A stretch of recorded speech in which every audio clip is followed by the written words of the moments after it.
Welcome back to the show, everyone. For today's guest, we have Val Berechet.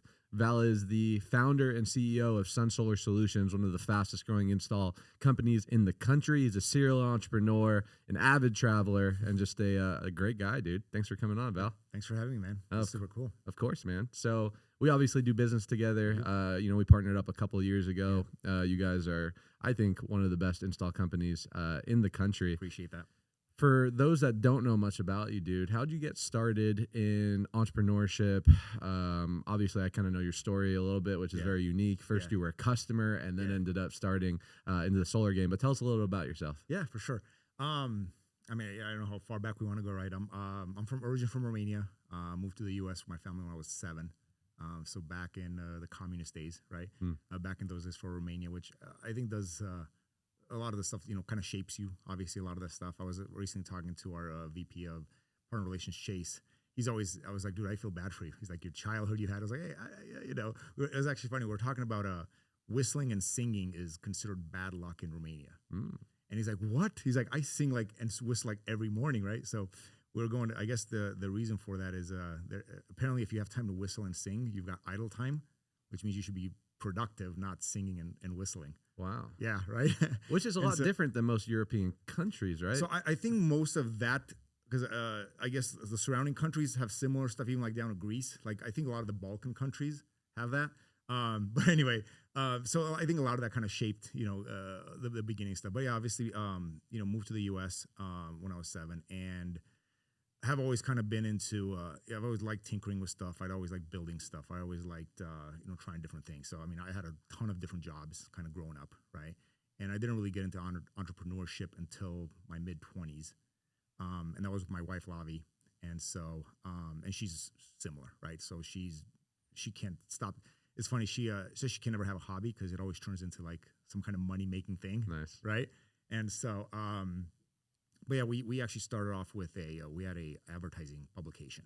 So that's kind of what I did prior to solar. 10 years prior to solar, we had an advertising magazine. She's a graphic designer. She did all the design for it. I went and sold and kind of like managed some of that stuff. And then we would basically mail out this magazine to 90,000 homes every 6 weeks. And so that's kind of what I did before solar. But on the solar side, I was, like you said, it was a different story. I wasn't looking to get into solar as a business, right? We already had a business. And, but I did want to get solar. I thought it was cool, so I won't go into the whole thing, but basically, I'm that customer you don't want because I had like 6 companies out. I got like a spreadsheet with everything's broken down by the watt and all those kind of things, right? And it ended up being like a total disaster.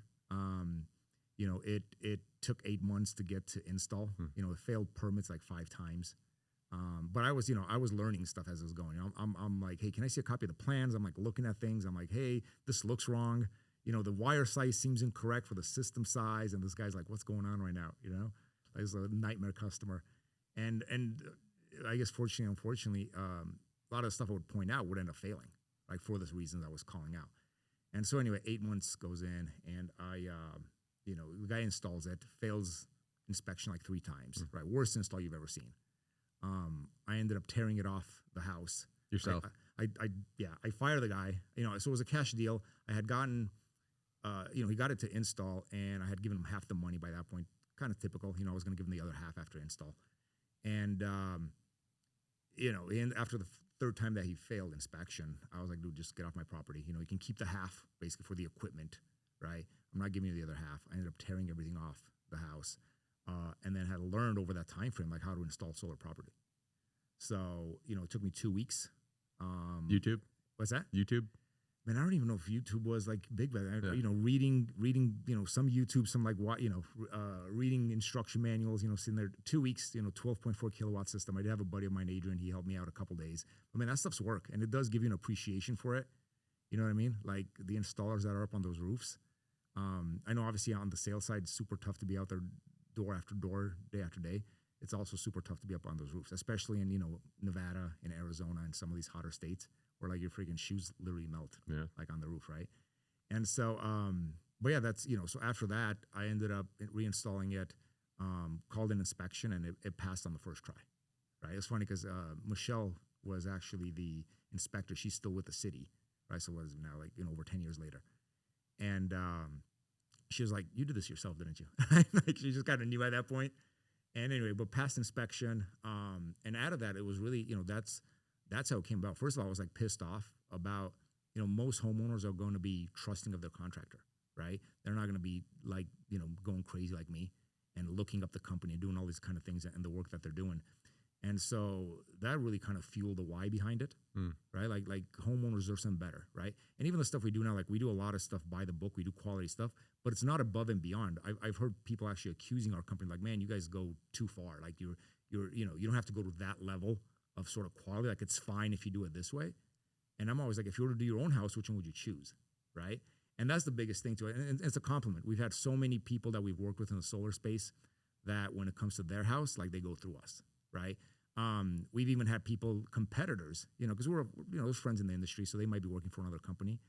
And they're like, hey, my mom's going solar. I want to do solar on my house. They work for a competitor, but I was like, would you guys take that on, right? So, I mean, that's a compliment, right, when that happens. But yeah, I mean, that's basically how I got into space. A bad experience turned into opening up a solar company. And we started off as a sales org at first for the first 5 years.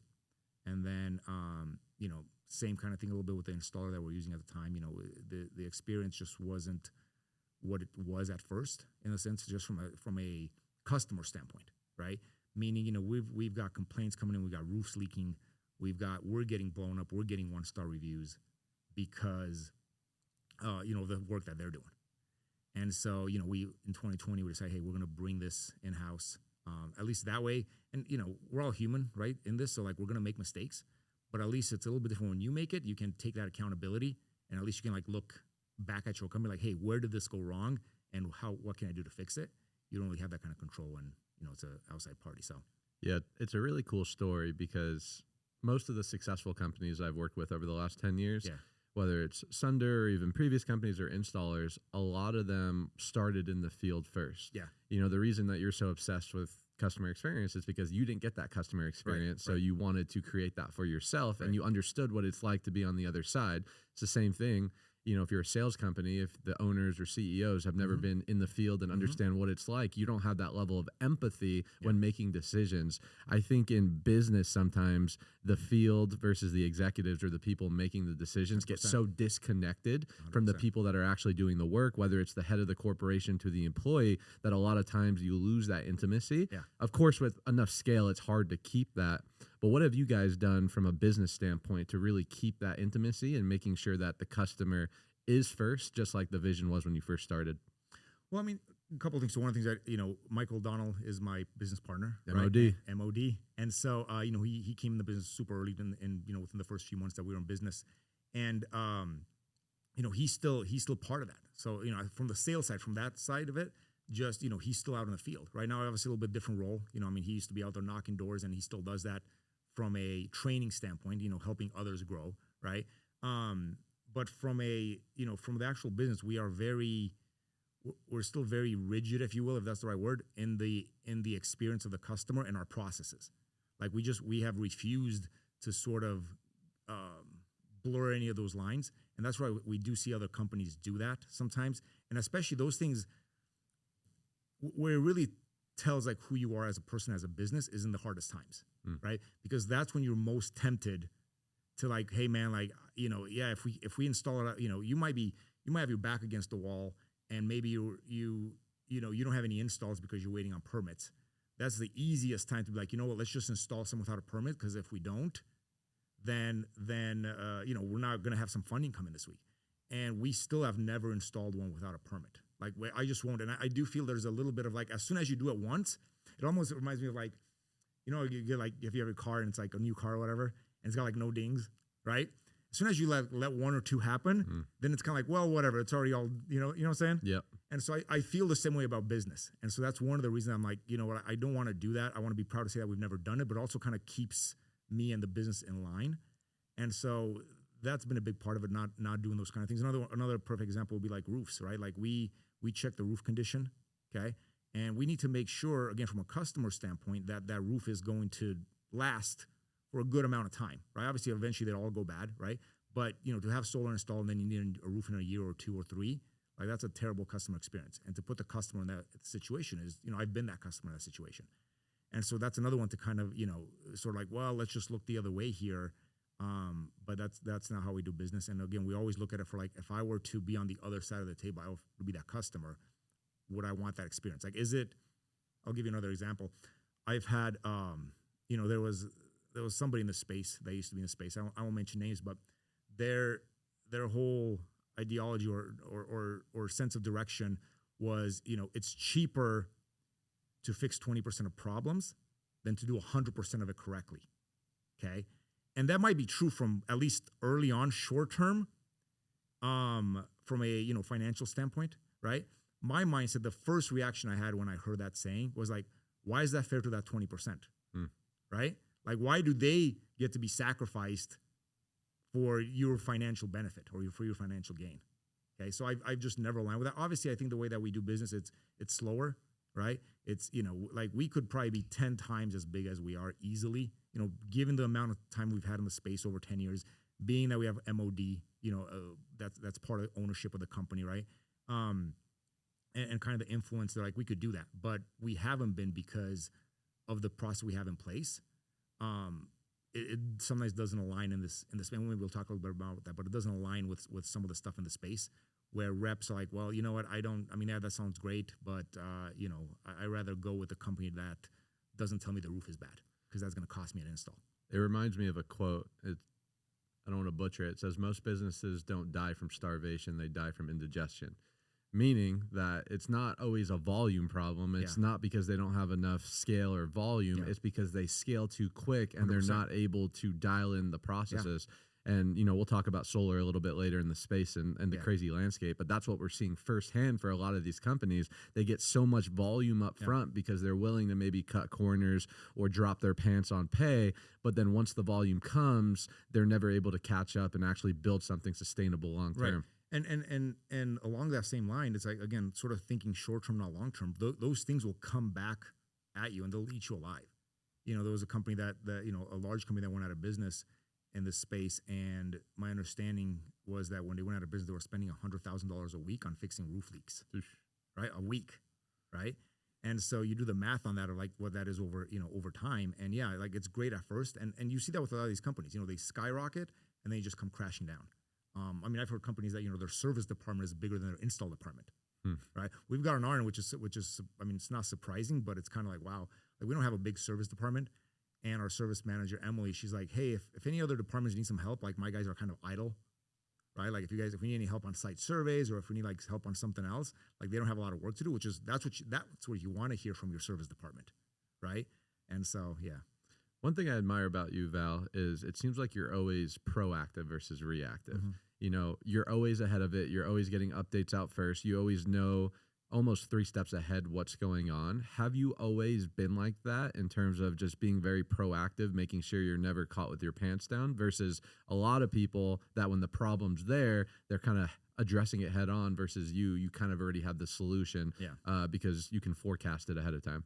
Yeah, I think it's probably a little part of my personality in a sense, right? Like and the thing with solar with me, like whatever I do, I'm obsessed about it, right? And it's like a business / or hobby / business. Even though like there's a lot of like hard days, especially I don't know if there really has not been a hard time in a sense, but even more recently, ever since the big beautiful bill and a lot of this stuff, it's just been brutal for the last 4 months, since May, I guess last 3 months. But yeah, I enjoy it still, so I'm always like looking into stuff. I'm always researching stuff. It's not like something that I have to do, but I think because my personality, it's not just this, like I said, like even before this, like whatever I'm into, like I'm just, I could buy like a fridge and I'm like comparing like 5 different fridges and like looking at the features, right? And so I think it's just a personality thing, but it can serve us well, obviously, and it does serve us well. Sometimes it makes it a little difficult because I feel, and we have even been not called, but like, that we're ahead of our time, even sometimes, like even in the space, like we're super, super big. And me personally, I'm super big on like consumer protection, about just transparency to the homeowner, right? And a lot of the industry has started going that way. Like we're seeing, more companies are doing welcome calls. More companies are verifying different things. We've been doing that forever. And so a lot of it's kind of catching up, which to us serves us really well because like to us, we don't skip a beat. Like, oh, that's not a big, we've been doing that for years. You know, same thing happened here in like Nevada with like the new law, which is a couple of years old now already, right? A little over, I think 2 years. And same thing, like, hey, like none of this stuff, that's fine. W-2, not a big deal, right? You know, welcome calls going over details of the project. Didn't even skip a beat. Yeah. I feel like you run your business with some very basic principles that most people don't exercise, such as treat others as you would like to be treated. Right. The golden rule, right? Don't do to others something that you don't want done to yourself. And you could extrapolate that to don't sell something to someone if you wouldn't sell that to your mom or your dad. Don't install something to someone, to a stranger or a customer, if you wouldn't put it on your own family's house. And there's such basic guiding principles, yet we see people, sales reps or installers all the time, just to your point, cutting corners and doing things that they wouldn't do to their family because of their disconnection from the person or the customer. But it's such a short-minded mentality, I would say. And the crazy thing to that point, that's like, I've never been a huge fan, for example, of blitzing. And I don't know if I'm going to offend people watching that, right, of blitzing. But the reason I say that, and I have heard that, like we've had people that work very close with us, like for example in Arizona, right? And then they go to another state, and you can see the change in them. And it wasn't through us; it was like different. So you can see the change in them. But the reason for that, it's like, well, you know what, dude? Like I'm just out there for the summer. I'm never going to step foot out there again. And like the way that they treat stuff, the further they are from home, where they might run into that person at the grocery store, right? Like they start treating it differently. And again, I don't like, why is that fair to those people, right? People, I get they're trying to make a buck, but I think one of the things that we've been able to prove over the last 10 years, like we can make a ton of money, right? And you can still do it the right way. Like it doesn't have to, I think a lot of people, they think you can't do it unless you like, you know, blur the lines a little bit, leave a little bit of information out. It's fine, right? And I think you can do both. Agreed. What does it take to be a good operator in 2025? Yeah. I mean, there's so much to that, right? I think a lot of it is what we've been kind of talking about on having, you know, keeping a pulse on what's going on, right? Like staying ahead of it. You have to stay ahead of it. You're going to, if you get caught, as you with your pants down, you know, the biggest problem, like especially in the space, is like if you don't have equipment to install, you'll bleed out, like you'll starve, right? Like that is sort of the lifeblood of this. Obviously sales, right? But even maybe more than that, well, I mean, I guess they go hand in hand. You can have the sales if you don't have the stuff to install, then that's, you know what I mean, then that's bad, right? And so, you know, you got to make sure that you're staying on top of it. You got to make sure you're making the right moves ahead of time. You know, pivoting when you need to, not too early, but obviously not too late, right?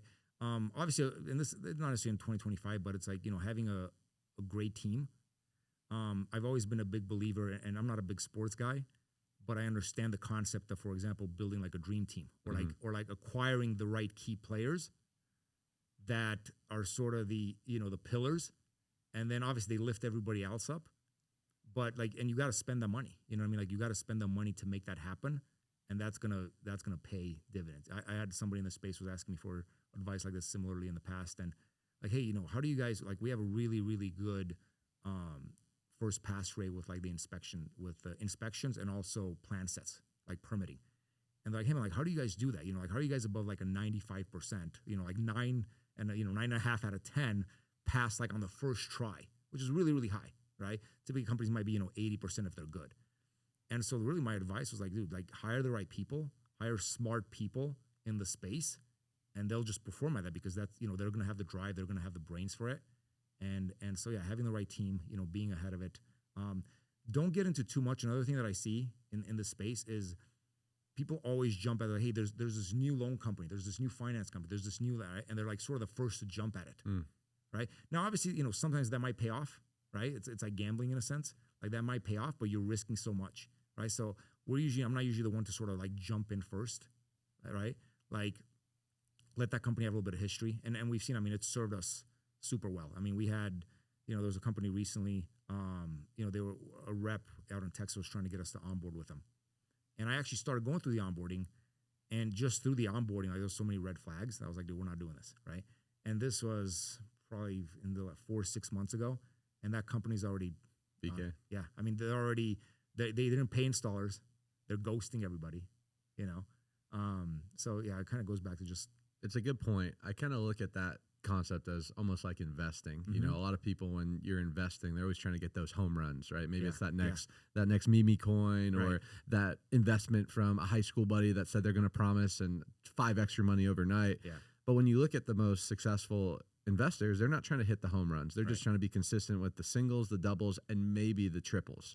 And doing that over a long enough period of time, you don't allow yourself to run into these pitfalls, and you're able to stay in the game long enough for that compound effect to really take its part. I think it's the same thing as business. And I'm curious your perspective, where, to your point, you don't always want that biggest sales team, or you don't always want that new sexy compensation plan or finance product, because that may have really big upside, but the risk is almost too heavy to even offset the potential upside, because the game isn't to win every single quarter, month, or year. It's to stay in business long enough to eventually really get that compound effect. Talk to us a little bit about that. Yeah, I mean, on that, like, and I see a lot of that we see that a little bit in the space on the, and this is kind of really close to home because we're kind of going to this in one of our markets, where people are willing to sort of jump from even like an installer, right? Like the first sign of like, hey, things are a little bit slow, this and that, like, I'm going to go here, I'm going to go there, I'm going to go there, I'm going to go there, right? And it's the same concept. You know what I mean?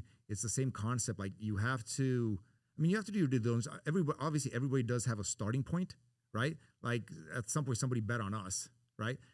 Sometimes they wait a little bit, right? Like, and that's one of the things, like we've had our stuff, like we've been building these, we've been putting brick after brick, layer after layer for the years and years. And so we've built a reputation. So I guess in that point, people are, they kind of know who we are at this point.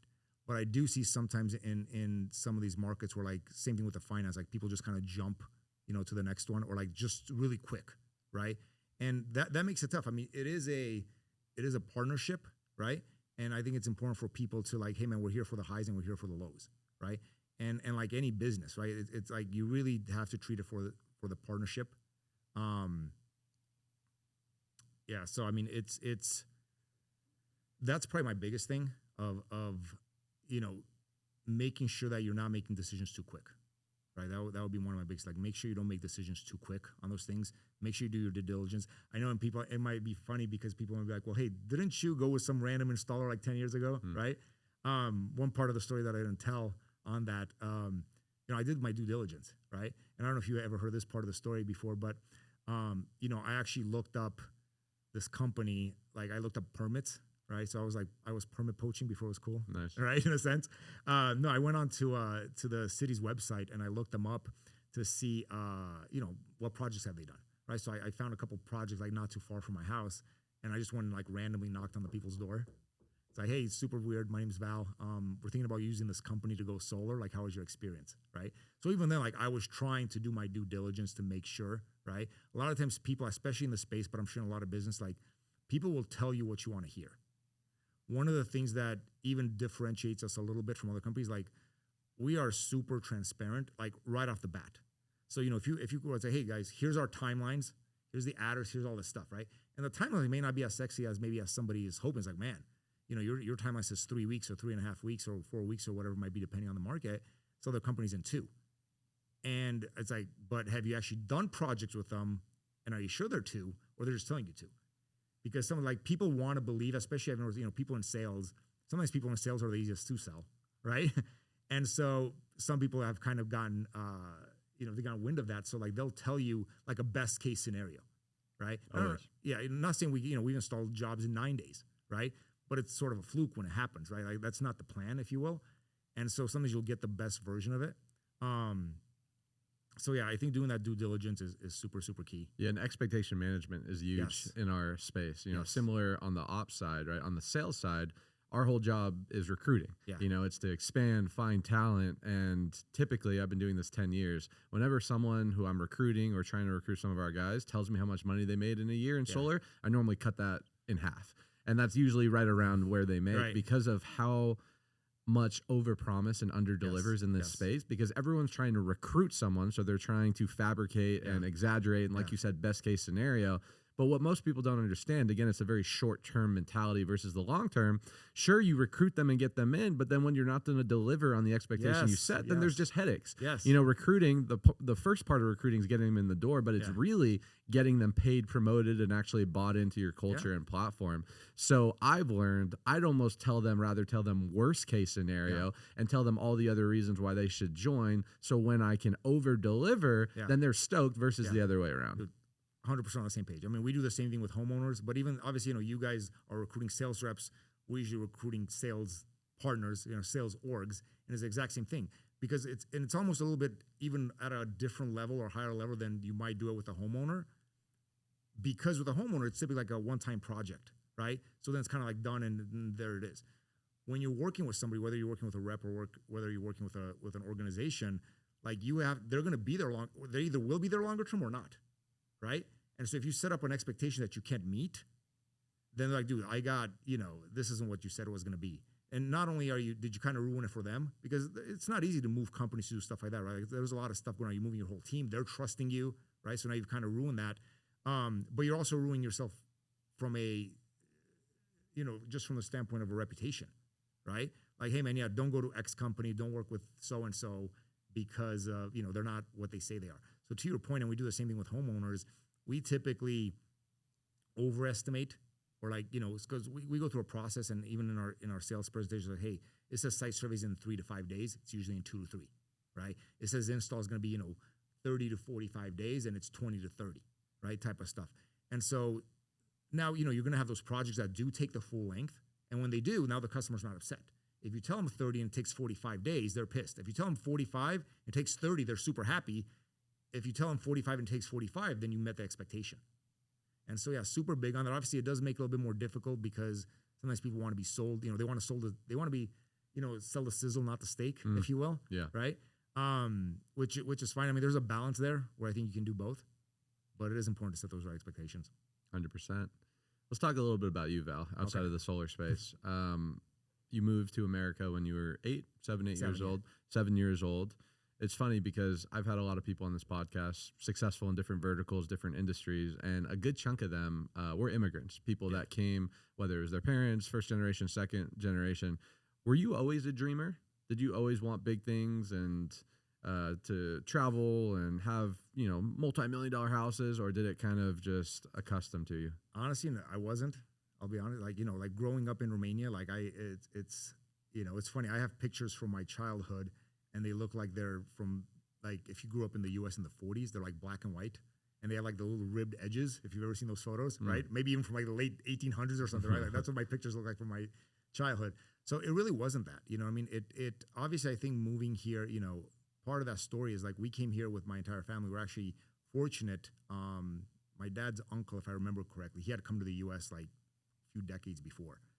And to come to the U.S. back then, maybe a little bit even like now, like you had to, apply, and you had to have a sponsor like here. Like some of that basically was like kind of financially responsible for you, that kind of signed off, right? So it was actually a friend of I think of a relative in San Diego. We actually moved to San Diego is where we landed when we came to the U.S. And it was me, my parents, my sister, aunts, uncle, and 2 grandparents. And we all moved to the U.S. And back then, we literally came with, it was like 4 suitcases and a $1 bill. And it was interesting. So U.S. currency was actually outlawed in Romania back in communism, right? You weren't allowed to have it. But my grandma actually had like a $1 bill, and she put it in our suitcase. That was almost like a middle finger to communism, right? Just like this for the symbolism of it. And so that's how we came. We came 4 suitcases and a $1 bill. And then obviously, my parents working 2 jobs. We all 4 of us shared a 1-bedroom apartment, right? Like that's how we started. So it wasn't really the dream part of it, but I think the opportunity that drove it. Like to me, this is still crazy in a sense, right? Like kind of where I had never sort of planned like, hey man, I'm gonna do this. I'm gonna have this business, and we're gonna have hundreds of employees, and we're gonna make tens of millions of dollars in revenue and stuff like that. Like that was never a plan. Like when you grow up in Romanian communism, you're literally playing like in the dirt with sticks, right? Like that's not the kind of stuff you dream of. But the opportunity that came about, like that's in front of me now, that's been the biggest driver. Like I said, to me, and me and my wife, obviously, we enjoy a nice life, right? We love to travel. I mean, we work a ton, So it's a little bit, people talk about work-life balance. I'm not sure how you do it. You know what I mean? Because we work a ton, I'm putting in like 14-hour days, right? Again, luckily I still enjoy it. So it's still, even though it's work, like I still kind of feel like I'm tinkering around like with a hobby in a sense. But we have a nice house and we go travel and we go to Europe usually a few times a year, stuff like that, right? And I still can't, I'm still like, man, I can't believe this is sort of real life, if you will. And so that's part of the big driver, right? Like just keep that going. A lot of times, I was having a conversation earlier with somebody today about like solar got a cliff here in 2.5 years, right? Obviously, we know from a residential standpoint, the tax credit ends at the end of this year. PPAs and leases, end of 2027, okay? And a lot of people are already kind of like clamming up because I was like, man, like this thing's over. I'm going to start looking at something else. And I'm thinking like, you were insane, right? Like, let's say it does fall, and it's not going anywhere. I think it's going to have there's going to be a correction. I think it will just because of the adjustment. So I think it's going to, fall off a cliff a little bit, but it's not going to hit the ground. And so companies aren't going to go anywhere. If you're smart, you're diversifying a little bit, you're doing different verticals, things like that, which we're working as well. But it's like the greatest opportunity ever in the next 2.5 years. And for people to kind of retract, I'm thinking like, dude, go make a couple $1 million in the next 2.5 years. Then you can worry about that. When you got $2 million sitting in your bank account, like, all right, what do I want to do next? Mm-hmm. Versus already trying to figure that out because they're scared of what happens in 2.5 years from now. Like, don't be scared what happens in 2.5 years from now, right? Like, make the most of it. So that's honestly been the biggest drive for me. I never really had, that dream of like, man, I want to do this and that. I just go and go and go. Obviously, we have some plans and stuff for our business now because it's a little bit of a different perspective. Things have changed. But even from like a life standpoint, I'm like, dude, just work your ass off. Figure out what you're going to do with it afterwards, right? So that's kind of how I approach that. Yeah, no, it's a good point. The amount of people that I've heard in the last couple of months that have moved to life insurance from the sales side and people just so much fear where it's like, I agree with you. I think solar is going to be around long term. I think there's going to be adjustments. It's a big solution to a massive problem. The President of the United States, love him or hate him, has declared a national emergency when it comes to energy. Like, we don't have enough energy. When you think of the AI and all the power stations that's needed, it's like one way or another, solar, renewable energy will continue to dominate. It may look different, and there may be different adjustments that need to be made from a sales, from an install to a finance company, but it's not going anywhere. Yeah. Well, the crazy thing I think people don't realize, or maybe, if you look at the numbers, like utility rates are going to skyrocket. Right, a lot of it's being driven by all the data centers, all the AI stuff, right? More and more power hungry stuff. It feels like it's getting warmer out. It's just people are using more and more energy, right? It just seems hot everywhere. I mean, we were just this week. I mean, I was obviously live in Phoenix, but then we're in Tampa. It was like 94 degrees, feels like 106. From there, we flew to Dallas. It was like 94 degrees, right? Obviously in Vegas, it's warm, right? And so even in Romania, back home, I was like, dude, it's like 102 degrees. I'm like, that's not normal, right? And so, like, it is what it is in that sense. And so people are going to use more energy. All these data centers are going to need more energy. And the thing that, if you think about it from a number standpoint, if utility rates go up 30%, that's the same thing as having a 30% tax credit, right? Like, economically on paper. Yeah, instead of your solar bill being $150, it might be $220. I'm like, man, that's a lot. But that's a lot compared to maybe what you're paying for utilities today. But what if your utility bill today is $300? Right? Or let's say it's $250, right? But now it's going to be $350. That $220 is going to look really good compared to $350. And that's where you're going to run into. And so, like I say, it's not going anywhere. I think there's going to be a little bit of adjustment just because of people are, they got to figure out kind of the new way to sell kind of the different stuff. A lot of people even say like, it's actually a good thing with the tax rate going away. Just from a really kind of talking about from a investment into the space. A lot of these funds have been wary of investing in the space because some of it is sort of propped up, yeah, is the right word, propped up by this tax credit. Like, well, what does this look like without it, right? Like, I might invest in your company today, but if this thing goes away in a couple of years, what's your company look like in 3 years from now, right? And so without it, now it's a lot more stable. Like, we don't have this thing propping up. There's no sort of artificial thing. And now you kind of really see what it's like. And I don't doubt that it's, that it's going to survive. I actually think it's going to do really, really well. So, yeah, I think it's a good thing a lot of people are getting out of the space because I've been doing this 10 years. You've been doing this Yeah. 10 years. When I started in 2015, we were getting paid $200 a kilowatt, $250 a kilowatt.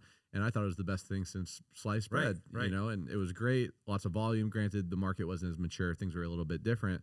But what happened was once people started getting a hold of the commissions that you can make, you started to attract a lot of bagged actors into the space that were more of a short-term money grant because they were just trying to sell the next biggest thing, but they weren't actually committed to the space. Now I think what we're seeing are those same individuals when things get hard are now starting to retreat and trying to find that next shiny object or that next high ticket commission sales opportunity. And what's going to happen, it's going to be like an arc. So I'm excited. You know, Warren Buffett has the quote, when people are greedy, be fearful. When people are fearful, be greedy. There's a lot of fear in the industry right now. So it just gives the opportunity for those that have their feet planted and have done it right. And they're here for the long term to really take advantage of it. Yeah, man. Let's talk a little bit about balance. So when I look at someone like you, it feels like you live life on your own terms. You know, you talked about you travel a lot, you know, beautiful lifestyle. I know you go to Europe a lot. You're able to work.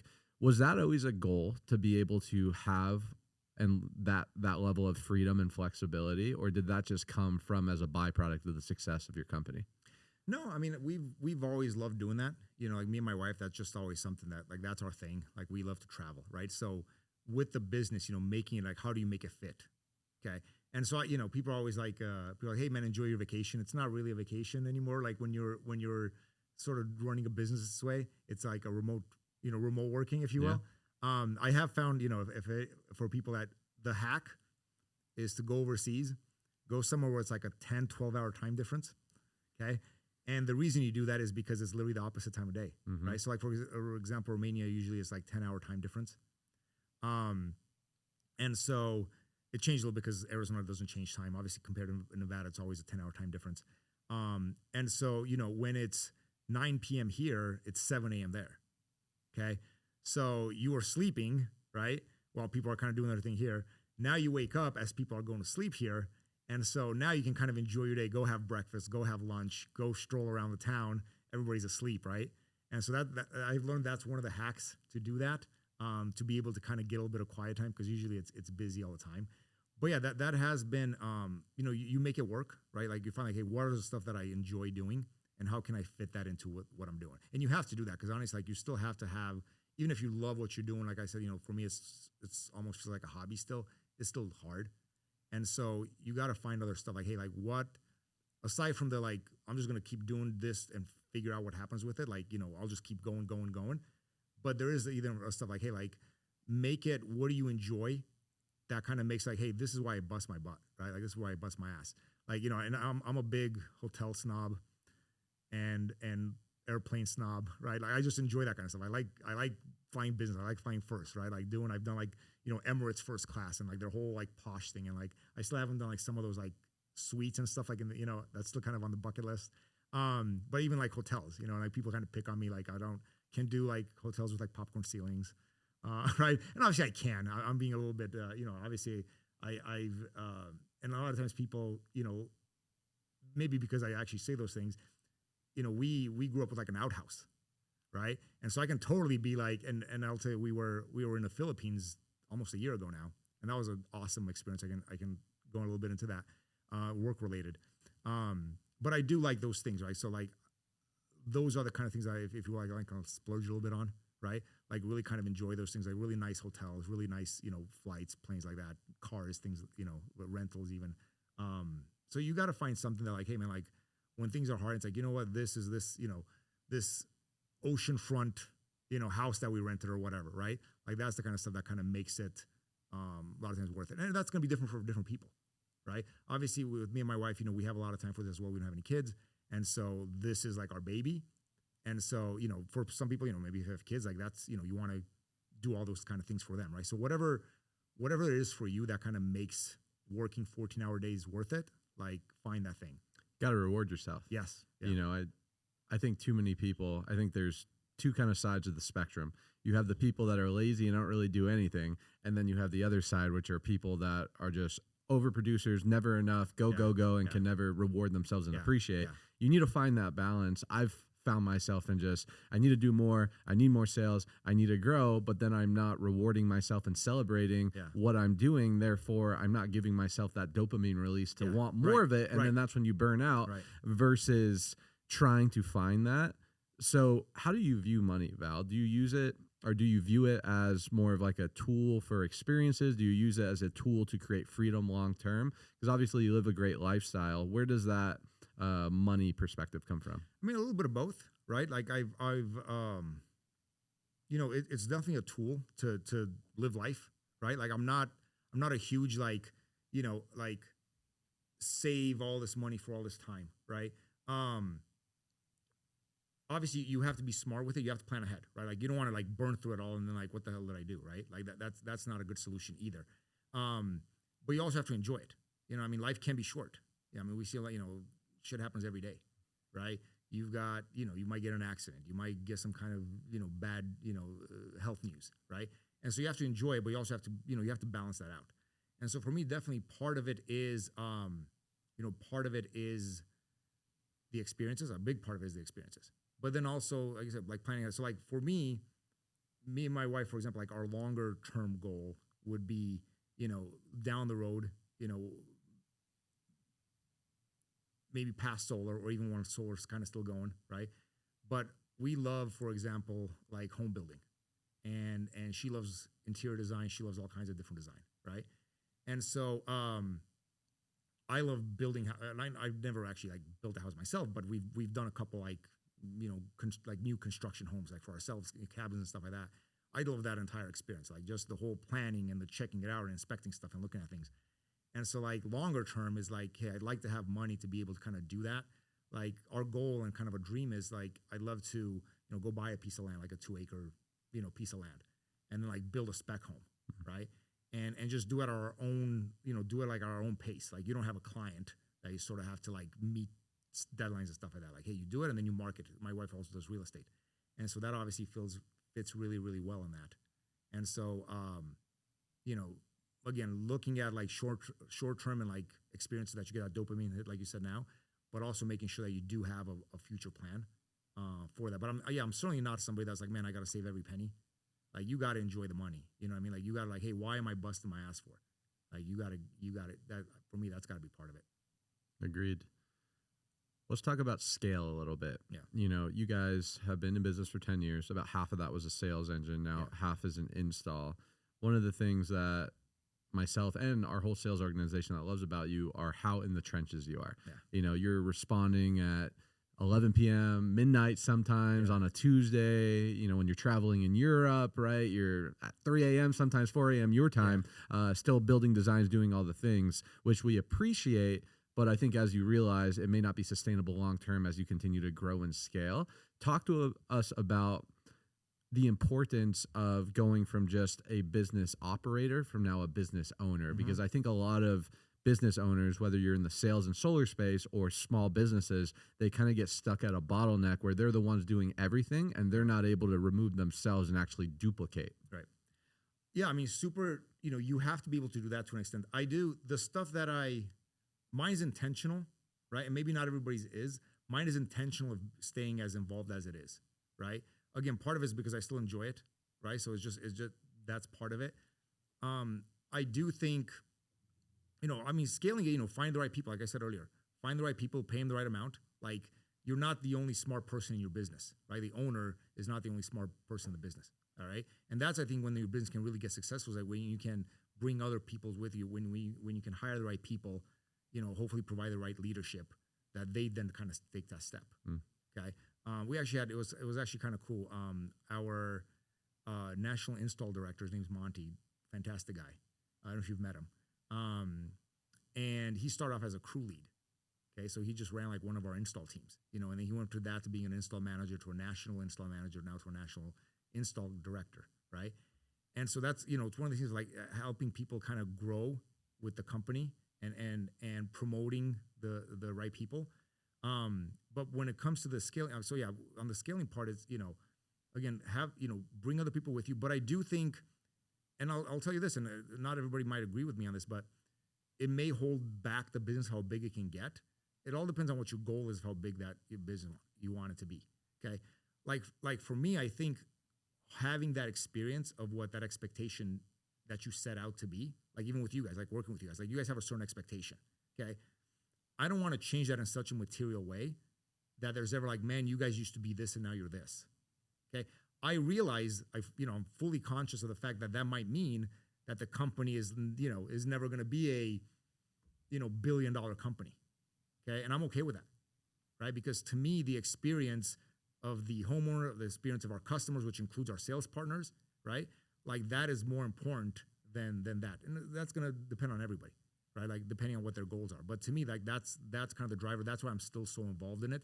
Not that I couldn't let go. It's like I don't want to, in a sense, and not from a control standpoint, but just because, maybe it is a control. Like I want to control the experience that you guys are having because that's the expectation that was set. And like I said, I never really want to be in a situation where somebody's like, hey man, it used to be like this and now it's different. So. Yeah, bigger isn't always better in a lot of cases. Yeah. And I think it's the one thing I took away from that is being clear on what you want. Yeah. And, a lot of people don't know what they want when they get into business or they get into sales or they get into solar. They just, I want to make as much money as possible. I want to be the best salesperson. I want to be the biggest installer. I want to go to 38 states. When it's like, do you really want that? Yeah. Or are you just based off ego, or are you just based on what other people are doing and you're taking an artificial target and goal versus actually figuring out what's going to serve you based on what you're trying to build? Well, I've always said, even to that point, that people are like, how big do you want to get? And again, going back to what I was just saying, as big as we can sustainably be, as big as we can get with still providing the same experience. Like it's not a number. Some people have a little number. Hey, I'm going to work in 25 states just so you can have the map and like you have all your little, pins on every single state, and now you feel like you've made it, right? But to your point, I would say not biggest isn't always the best. It's almost, I'll take it a step further and say biggest is rarely the best, right? Like I think you see these big companies and obviously there's exceptions, right? Where maybe the biggest is the best. Say like Apple's a good example, right? Like I'm a Apple fanboy, right? I've had and I appreciate your caseless phone. I know we talk about that every time. Brave. Right? What's that? We're brave. We are, man. But yeah, I've had every phone since the first one, and always on. Now I think it's turned into like a superstition. I always get it on release day, and now I think it's kind of like, well, if I don't, like, what if something changes, right? And so, but usually, at least in my opinion, like the biggest is rarely the best. It's typically the other way around. And again, it just depends on like what are your goals? What do you want out of your business? What do you want from your partnership? Another thing I'll say real quick that I think about is, especially when you're working with a partner, like we work with Sunder, right? And so we are not only responsible for our brand, but we're responsible now for your brand. Okay. If we mess up, you guys feel the effects of that. So like I feel like, especially when you're working in a partnership like that, you have to be even more conscious of the way you do things. Because it doesn't just affect you, it affects somebody else. And again, we've been in that role. That's why I think and a lot of companies have been that are maybe turned into an installer. Like we've been on the other side of the table. So we know what it's like and how frustrating it can be when somebody else is maybe ruining your brand. Right. So empathy. Yeah. You guys do a great job of taking ownership over things. Sometimes it's your fault. Sometimes it's not your fault, but a lot of times you just take ownership. How important is that when mistakes come or issues and challenges? You have to run a business. You have a bottom line. You have fixed costs. There's things that you need to do. Yet I feel like you guys go above and beyond when it comes to, hey, there's a challenge. Maybe it was our fault. Maybe it wasn't. Maybe it was a industry thing, a customer thing. But you guys do a great job. I think it's such a powerful mindset to have. I mean, a lot of it goes into like what's fair. You know what I mean? And this I've actually learned, the previous installer that I've mentioned kind of a couple of times, obviously not by name, but that's something that I actually did learn from them, that they did really well.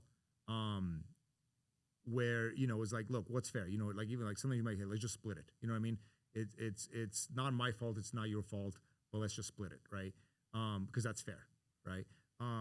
If we mess up, we're always the first to recognize, like an example, we have a proposal department, right? And so we do proposals for the reps, and we ask for certain photos, right? Like main panel photos. And then we do the proposals. And if it needs an MPU, then we're supposed to put it in there, right? If the rep provided the proper photos, and we missed it, like we pay for it, right? Because like, hey man, you did your job. Like you did nothing wrong as part of this. And so why should you be punished for it? So I've always had that. Again, I think it just goes like, it's just fair. You know what I mean? That's all it breaks down to. So, but people obviously do, I think they respect that. A lot of people seem, you even call it above and beyond. I think it's almost looked at above and beyond because most people don't. I think human nature, when something bad happens, like you just want to, even though it might be your fault, like the first thing you want to do is blame somebody else. Like the last thing you want to do, you're already sort of grieving at whatever the problem was. Last thing you want to do is like now blame yourself for it as well, right? And we see that a lot. Like we see that a ton in the space where people are just like, it's this person, or even homeowners sometimes will do, like something will happen and they like want somebody else to pay for it, right? But yeah, I mean, it just breaks down, I think, to the right thing to do. Where do you see AI, Val? You're a forward-thinking guy. You have your hands in a lot of things. Yeah. You're always in the new tech and systems and processes. AI, I had a conversation with some buddies last night for a couple hours of the future and how to make sure that we're getting ahead of it and not being disrupted. What industries? Where do you see all this? Dude, ChatGPT is my new best friend, right?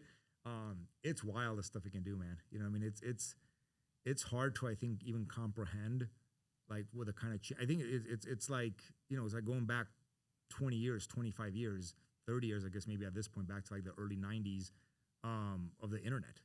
You know what I mean? It really feels like that. It feels like a whole new thing that you don't even, like, who would have guessed that, how much the internet, and it's actually a funny story about this. I remember back in the day when websites just started coming out. And I remember there was a commercial on TV and it was for Coca-Cola. And at the end of the commercial, they had like www.coca-cola.com. And I literally remember thinking, I was like, oh geez, like now Coca-Cola has one of these stupid websites. Like that's what I was thinking at the time, right? And so that's obviously revolutionized the world and the way that we do business and the way we communicate and everything else, right? It's all of our life. So I feel like this is going to be exactly the same thing. Like we're not even realizing. I follow it fairly closely. Some of the new stuff with like have you seen some of the agent stuff? ChatGPT agent, because up until now, really, ChatGPT and some of these other ones, like they can provide answers, and I love that part. One of my favorite things about ChatGPT is like you can ask it all the dumb questions that like you wouldn't maybe ask somebody else because it's not going to judge you, right? Yeah. So you just ask it whatever you've always wanted to ask somebody, and you're like, man, I'm going to sound dumb if I ask that. Like just ask ChatGPT, right? But up until now, it's been a really good resource for questions and information. The things that are now changing is like it doing things for you. Okay, so like ChatGPT agent, I was watching a demo for it where it was something like, hey, type it in. I've got a wedding coming up in November in San Francisco, right? Book me a ticket, book my hotel, and like buy me an outfit. And it literally went and it searched for flights, it searched for hotels, right? It went and booked them, but like got it to the page where like all you have to do is just like click submit. So like it found the flights and all, asked some questions back and forth. And then when it came to like the outfit, it even like checked what the weather typically is that time of the year, found the right stuff, went to like Nordstrom.com, added it to the cart, and like did all these kind of things. So like you're going to be able to tell it to do things for you from like a virtual assistant kind of standpoint. But then just even imagine another example actually it was on a YouTube podcast. The guy was like, hey, I'm a marketing company, right? And actually I think he did like social media. And he's like, I want to market to dentists in the area, right? So it was like, hey, find me the top 20 dentists in Denver or whatever city it was in. And put together an email, like find their email, do a little bit of research on them, and then send out cold emails to them. Crazy. And so it literally found like the owner, the dentist name, right? It did a background of like, what was their education? Where did they go to school? Where did they get their degree from, right? And then it put together a personalized email to each of them, a little bit about, hey, whatever small talk it, was trying to kind of build some rapport in the email about like where they went to school or like, oh, my mom's also from Rochester or whatever, wherever they might have gone to school. And then it sent out these emails, like just automatic. It's disrupted a full marketing company. Yeah, a little bit, right? But yeah, I mean, I think the possibilities, like we don't even realize, I think the kind of stuff that we're going to be doing with it. I mean, I use it on the daily, just for all kinds of stuff. And it's helped a ton. I mean, even, just some of the stuff that you might not, the big thing with it, it's important. You have to know how to ask the right questions, right? And it's funny because that's that applies not to just this. I mean, I can go into a whole different subject about that, but knowing what to ask it is really important. Like anything in life, in a sense, like you have to ask the right question. Okay. And you have to do some fact checking with it. But I'll give you an example. Like this was a challenge I had in our business a few years ago where we were having some challenges just in accounting department, like hiring the right person. And because our accounting with commissions and solar, like it can be fairly complex, right? And so people coming in, I don't know if they're just overwhelmed. It's just we couldn't really get people to stick. And I was like, man, this is like, what do I do here? I asked ChatGPT, and maybe it was about a year and a half ago, and I was like, you know what? Hey, you might try like a temp agency, right? And that would actually like fix the problem because I only need a short-term solution while I kept searching for the right person. Okay. The problem was as you're searching for that right person, you were falling behind. And so now with that, I was able to, that's a great idea. I didn't think about that.